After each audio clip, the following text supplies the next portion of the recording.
ภาษาบรูห้องใดๆชื่อเจ้าห้องใดฮะยะยาเปิ้นมะขามบ้านอันนี้จะเป็นสินค้าเวียดนามเนี่ยสินค้าไทยเนี่ยเป็นหมวดน้ำมันเครื่องทางเขตนี่เขาจะบริใช้ถ่านคือเฮาบริใช้อันแก๊สหุงต้มต่างๆพี่น้องคนจะใช้แต่ไม้นี่แหละในการหุงข้าว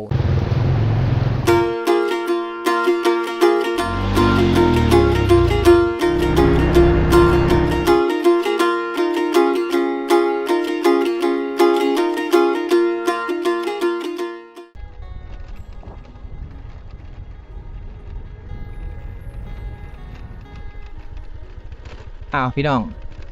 ตัวนี้เนี่ยจะเป็นบ้านสลุงคุ้มไต่เด้อตัวที่บ่โนดมาเนี่ยเดี๋ยวบ่โนดจะย่างเลาะหมู่บ้านมันก่อนเนาะบ่โนดก็บ่เคยมาจักเทื่อพี่น้องเลยแต่ว่าเฮาจะไปอีกบ้านตะลุงหนึ่งพี่น้องอยู่ภาคเมืองพุทธนี่เฮาต้องได้ขี่เรือขามเอาได้เนาะพุทธเรือเขาเจ้าขามเขารถขึ้นอยู่เทิงพูนพี่น้องเนาะต้องได้ขี่เรือขามเอาถือว่ายากเติบนะ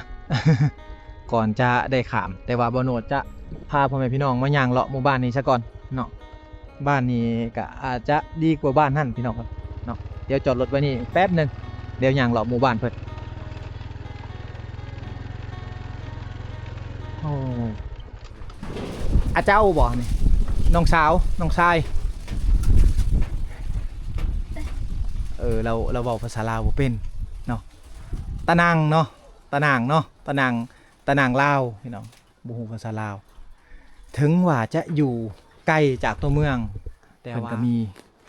เครื่องขายเด้อทางนี้เป็นห้านค้าน้อยๆเนาะอยู่ในบ้านเพิ่นนี่น่าจะมีห้านเดียวพี่น้องเอ้ยเนาะ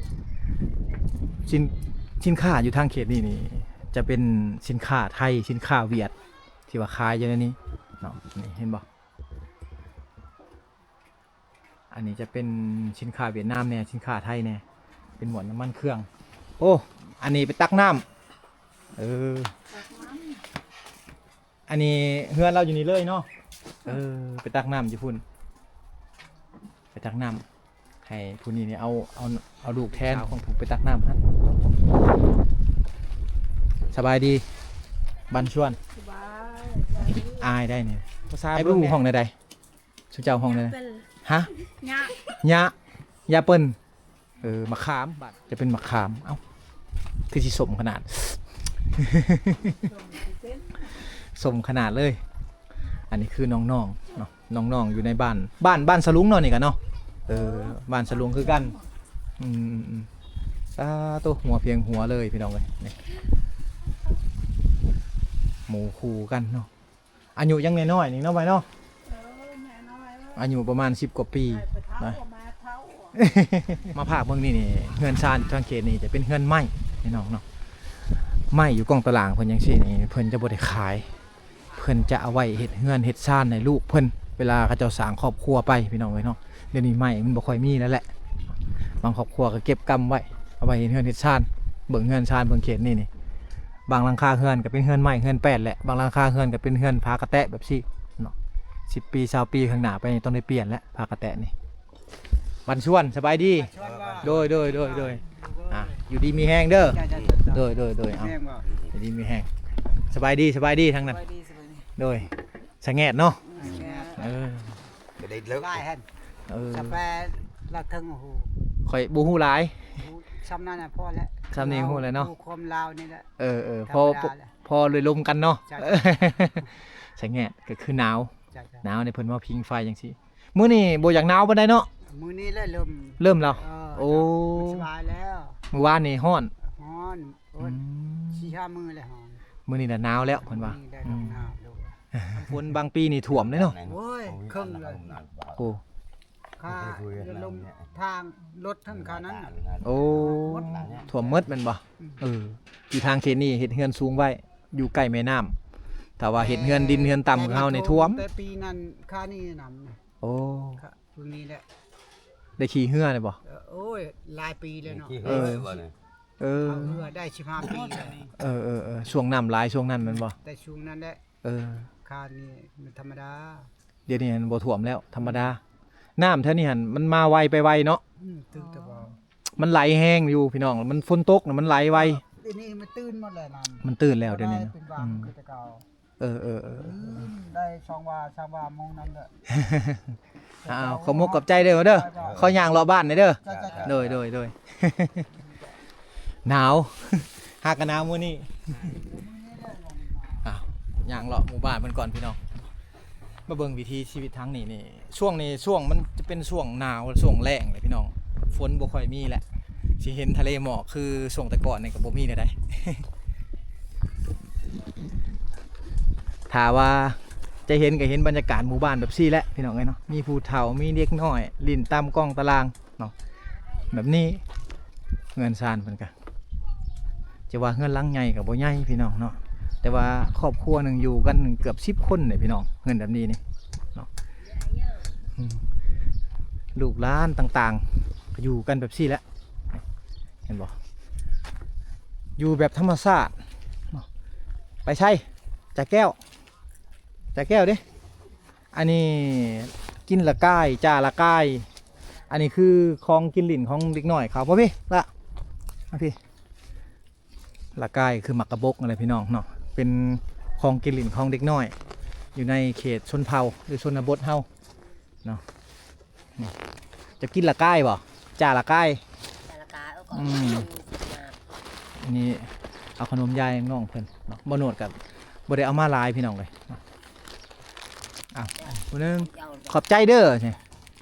ขอบเจอใช่ เอาทางเขตนี่แมนอยู่ในสุดๆเลยอาจจะบ่โนดอาจจะสื่อสารเพิ่นแบบบ่เข้าใจแน่พี่น้องเลยเนาะก็ต้องขอโทษขออภัยนำลูกลูกแม่เบ้ยมาแม่เอาจากแก้ว อันนี้อาเจ้าบ่เจ้าคนไหนโอ้2 คนเนี่ยอาเจ้าโอ้อาเจ้าเพิ่นพี่น้องพูนนั้นยังทุบหมากกระบกอยู่กินละก้ายหมากกระบกลูกคือของกินหลินของเด็กหน่อยเขาในช่วงนี้ลูกเอาไว้กินละก้ายเนาะกินหมากกระบกพี่น้องเป็นเครื่องกินหลินแทนด้วยขนมมาลูกถ้ายังบ่ได้ละก้ายขนมนะกินขนมจากแก้วมาพูนี่บอกขอบใจไหมขอบใจเด้อสิขอบใจใบขอบใจนบก่อนนบเลยขอบใจไปย่ำมาเอาลูกไปสิกินขอบใจก่อนขอบใจเด้อมาไว้ใครยังบ่ได้เจ้ายังบ่ได้บ่ขอบใจก่อนขอบใจไปด้วยอันยังนี่โอ้ไปหื้อขึ้นหมักเดือพี่น้องเลยเนาะ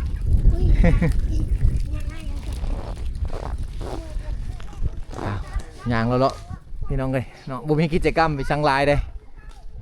หมู่บ้านเป็นหมู่บ้านที่ว่าอยู่ตามเรียบแม่น้ำคือจังเห็นนี่แหละเนาะชาวบ้านเขาบ่อยู่พี่น้องเงียบช่วงนี้เงียบแห้งอะไร นี่เฮือนแบบสี่จะเป็นเฮือนเก่าแล้วหลายปีเติบไปได้นี่เฮือนแบบนี้นี่เห็นบ่มุ้งนี่คือมุ้งไม้แป้นทั้งหมดเลยพี่น้องถ้าว่าเขาบ่โนดมาประมาณแต่หลายปีก่อนนี่เนาะถ้าว่าเขาได้เข้ามาลินคือจะเห็นเป็นเฮือนแบบทรงเก่าทั้งหมดเลยแหละอยู่หวังนี่สบายดีโอ้ยพ่อมาได้ใช่นี่มาจะปลูกเหรอโอ้ปลูกผักผักมาปลูกวิถีชีวิตประจำวันพี่น้องเนาะของคนในชนเผ่าคือเห็นนี่แหละนี่อันนี้ไปนั่นไปตัดไม้มาเอาไว้มาเห็ดเป็นฟืนช่วงในช่วงหนาวแล้วเนาะช่วงหนาวแล้วก็ต้องได้ใส่ฟืนหลายกว่าเก่าใ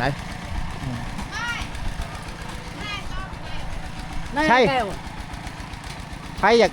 มาใช่แหละจากแก้วโอ้อยู่วางนี่เป็นวางตำเข่าเลยเนาะเป็นวางตำเข่าเพิ่นอยู่วางนี่ตอนเช้าแล้วตำเข่าอยู่นี่บ้านโชคลีบ้านอยู่ในเนาะบ้านตีเงินชาเลยแหละบ้านเงินชาโอ้เพิ่นจะเอาฟืนเขานี่ไว้กองตารางบ่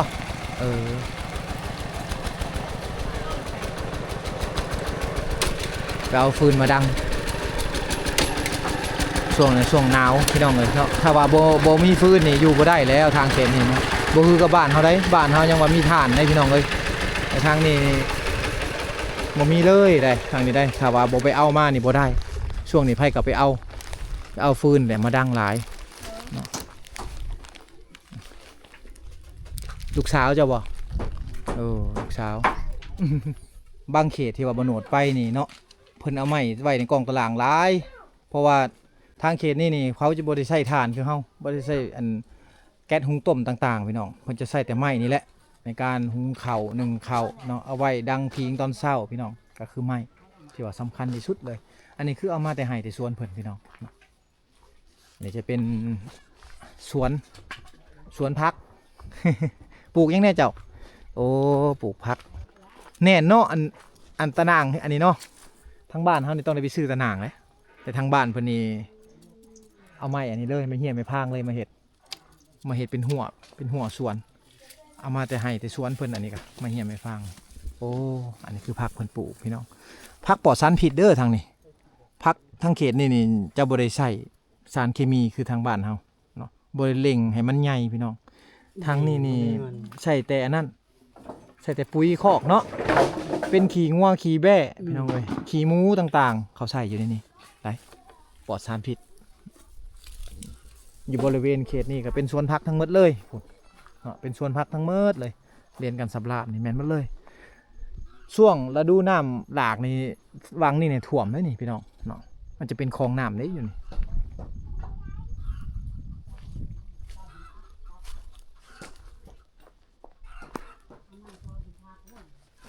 พี่น้องเลยเนาะเฮือนซานคือเห็นแหละบางหลังคาเฮือนกะเอาถ่อส่งน้ำมันเอามาเห็ดเป็นเสาเฮือนเนาะบางหลังคาเฮือนกับเป็นไม้พี่น้องเนาะ เป็นเฮือนซานแบบดังเดิมแต่นี่บางคนที่ว่าเพิ่นมีทรัพย์สินแน่เนาะเพิ่นกะซื้อเครื่องจักรพี่น้องเนาะเครื่องจักรสีเข่านะบางคนบ่มีก็ตำเอาเนาะเฮือนหลังนี้เพิ่นทางก็เฮ็ดใหม่ได้นี่เนาะเพิ่นเฮ็ดใหม่พี่น้องต้นนี้นี่จะเป็นเหล้าเขาด้วยพี่น้องทางหน้านี่ย้อนต้นนี้จะเป็นเหล้าเขาพี่น้องเหล้าเขาอันนี้เพิ่นจะเอาอันนี้แหละใส่เขาไว้เพิ่นจะอันนั้นสารพากระแตะยาวประมาณเกือบ2 เมตรพี่น้องประมาณ1.50 เมตรนี่แหละเนาะแล้วเราก็เอามาเฮ็ดเป็นม่อนๆพี่น้องแล้วเอาเขาไว้ข้างในนี่เนาะเขาที่ว่าเอามาแต่ให้ก็มาถอกไว้อย่างนี้แหละพี่น้องเลยเนาะเอาขึ้นไว้อยู่เล่าแบบซี่พี่น้องเพิ่นจะบ่ได้ใส่กระสอบคือเฮาทางนี้จะบ่มีกระสอบเพิ่นจะใส่ไม่เหี่ยไม่พางอย่างซี่แหละเนาะเอาเมียนเขานี่ถ้าแม่นนับเป็นกระสอบก็สิประมาณได้อยู่ประมาณ20 กว่ากระสอบพี่น้องเลยเนาะที่ว่าเพิ่นเมียนในเล่านี่นะแล้วน้อยพอเนาะไปใช่บัดนี้แล้วเมืองเฮือนบ่อันนี้เฮือนเจ้าเนาะหานเข้าอันนั้นเหล้าเนาะเหล้าเขาเหล้าเขาเงินซานก็คือเห็นพี่น้องเลยนี่ต่อออกมาเรื่อยๆอันนี้เฮ็ดให้ลูกบ่อันนี้เหล้าเข้าสั้นเหล้าเขาโอ้หลายเหล้าเนาะเหล้าเขาเนาะเหล้าเขาแล้วก็เฮือนครัวน้ำแต่ก่อนนี่มุ้งแป้นเนาะนี่ มุ้งแป้นมากเลยเปียกให้เท่าหน้ามีป้าคืนงานพุทธกจุก่อนเนี่ยปั่นปั่นแล้วเอาใส่สอบไปก่อนแล้วจึงเอามาตากชุดก่อนมาตากวันนี้พออยู่แฉลมัดโป้งคืนหมดมันเน่าเพิ่นว่าเขาเพิ่นนะเพิ่นไปปั่นมาเรียบร้อยแล้วเพิ่นบ่ได้ตากพี่น้องบ่ได้ตากแล้วเอาขึ้นเหล้าแล้วมันเน่าบัดนี้มันเปียกเนาะบัดนี้เพิ่นเอาลงมาตากคืนไว้นี่เรียนสำราบนี่แม่นมันเลยเขาตัวที่มันเน่านี่กินได้อยู่บ่กินได้มีแต่ว่ามันบ่อยากอยู่ทึงมันเป็นเบอร์หมดเลยมันโป่งใบได้แล้ว2 เป่า3 เป่าตัวที่มันเป็นน่ะบ่มานี่มันชะคืนชะปะโจนั่นแล้วเอาไม้แล้วเปลี่ยนตาช่องมือเขาตา ตาก2มื้อแล้ว แต่ว่ามื้อนี้ครึ้มฝนคือสิตกนี่ ข้าวน้อยใครได้ข้าวพอดี70ปลาย โอ้แต่จะสิไปสอบโอ้ก็บ่น้อยเด้สำนักก็ถือว่าหลายอยู่พอสมควรนะ บ่ได้ ตามมาตรฐาน แต่ละปีได้จักสอบได้บ่ประมาณ100แต่ละปี คดีได้100ปลาย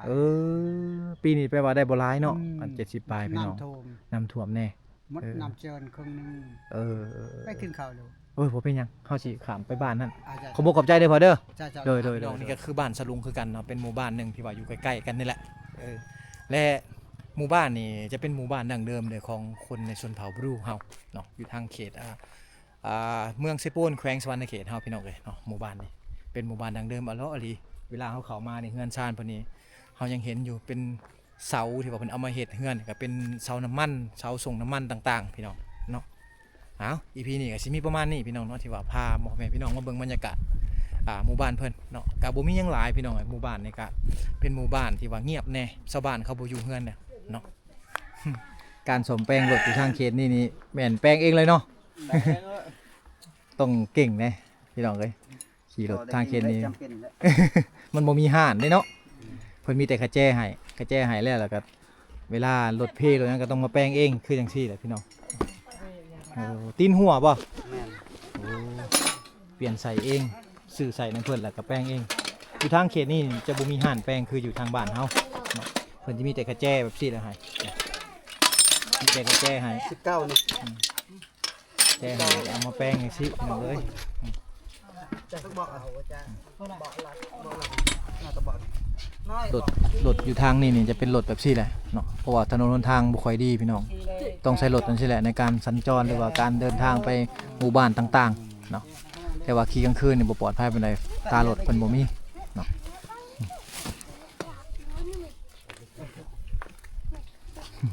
ใครเป็นสร้างเองเลย อุปกรณ์เจ้าก็มีอยู่เนาะ เป็นสร้างเองเฮ็ดเองแปลงเองเนาะ ดูได้ไหมวะ